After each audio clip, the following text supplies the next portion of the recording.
Assalamualaikum warahmatullahi wabarakatuh. Alhamdulillahirrabbilalamin.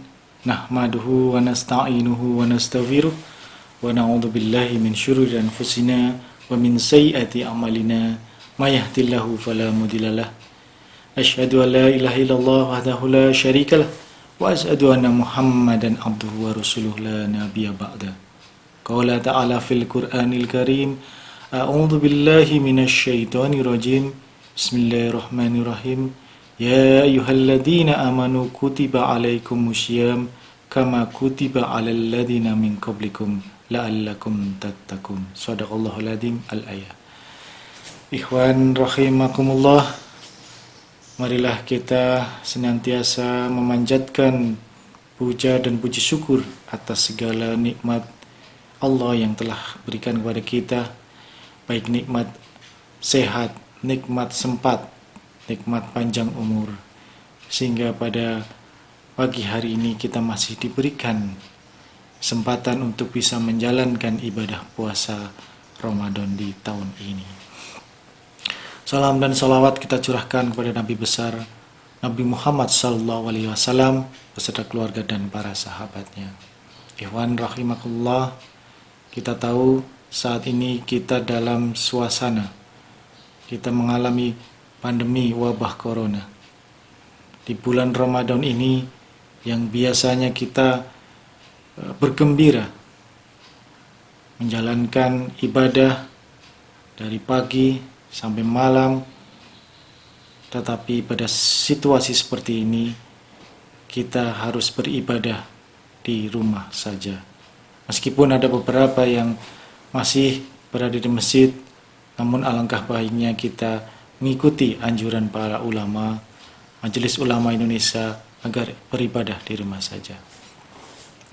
Pada kesempatan yang baik ini, izinkan saya memberikan satu ilmu saja, bahwa wabah corona ini tentu kita berharap semua bisa berakhir dan kita bisa menjalankan kehidupan kita secara normal kembali.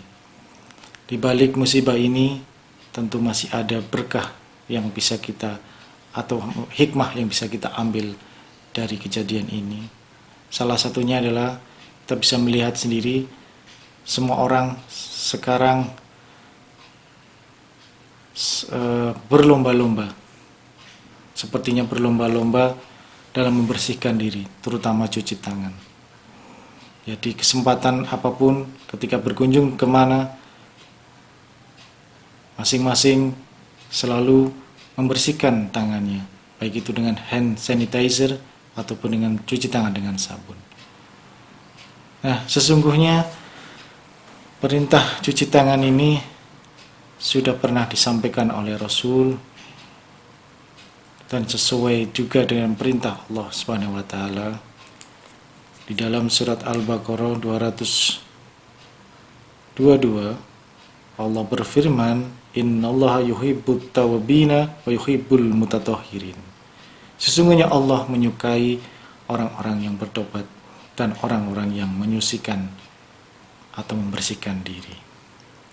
Nah, ada beberapa juga sabda Rasul berkaitan dengan menjaga kebersihan dan juga melarang mengotori lingkungan dan menjaga kondisi bersih baik pribadi maupun lingkungan. Yang pertama, Nabi Muhammad SAW melarang mengotori lingkungan. Ini disebutkan dalam sabda Nabi yang diriwayatkan oleh Imam Muslim dari Abu Barzah radhiyallahu anhu.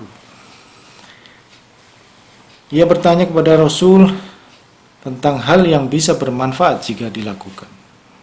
Rasul menjawab, "Singkirkanlah kotoran dari jalan kaum muslimin." Dalam hadis lain, Rasulullah juga mengajak untuk menjauhi dua perkara yang dibenci atau dilaknat. Takutlah terhadap dua perkara yang penuh laknat. Lalu para sahabat bertanya, apakah dua perkara itu ya Rasul? Rasul pun bersabda, yaitu yang buang hajat di jalanmu atau di halaman mereka. Yang kedua, Rasulullah Shallallahu Alaihi Wasallam memerintahkan untuk menjaga sebuah tempat agar bersih. Dalam satu riwayat, di mana ada seorang perempuan yang memperhatikan kebersihan masjid. Perempuan itu bernama Ummu Mahjan. Namun para sahabat nampaknya tidak memperdulikannya. Sampai satu saat Ummu Mahjan ini wafat, namun para sahabat tidak memberitahukan kepada Rasul. Kemudian Rasul pun akhirnya tahu.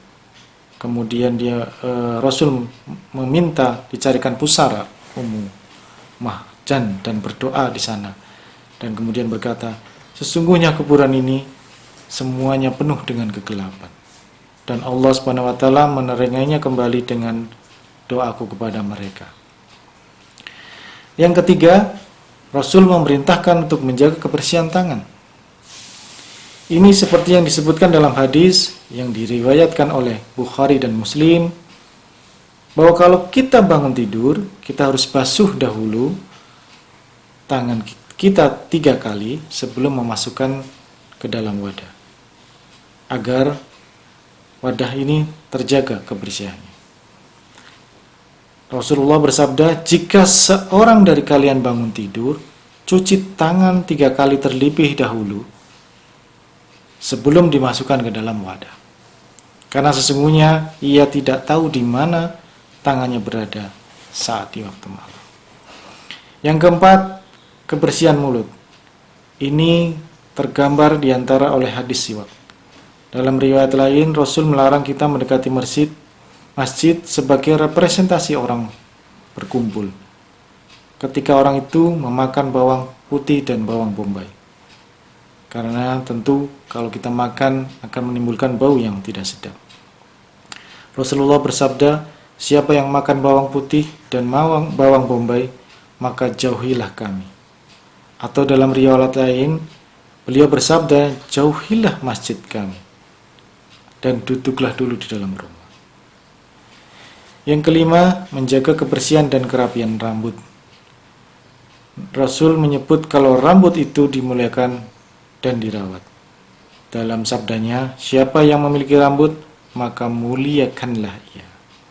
Dalam riwayat lain, juga Rasul pernah menegur orang yang mengembang dan memelihara jenggot yang tidak teratur. Maka Rasul melarang masuk masjid orang tersebut sampai orang tersebut merapikan rambutnya. Rasul pun berkata, bukankah itu lebih baik daripada kalian datang dengan rambut yang berantakan? Karena itu seperti penerawakan setan. Ikhwan rahimahullah, dari wabah ini tentu kita harus belajar bagaimana menjaga kebersihan. Adapun hadis yang sangat terkenal dahulu, meskipun ada ulama yang menyatakan itu dhaif, tapi kita bisa mengambil positifnya, itu kebersihan adalah sebagian dari iman. Tentu bagi kita orang beriman,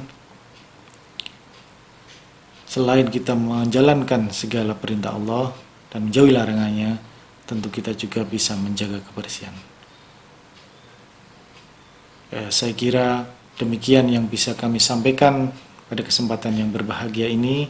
Sekali lagi, marilah kita menjalankan ibadah puasa ini dengan khusyuk, meskipun semuanya dilakukan di rumah saja. Jaga kebersihan, jaga kesehatan, hindari kerumunan, dan di rumah saja. Fastabiqul khairat. Wassalamualaikum warahmatullahi wabarakatuh.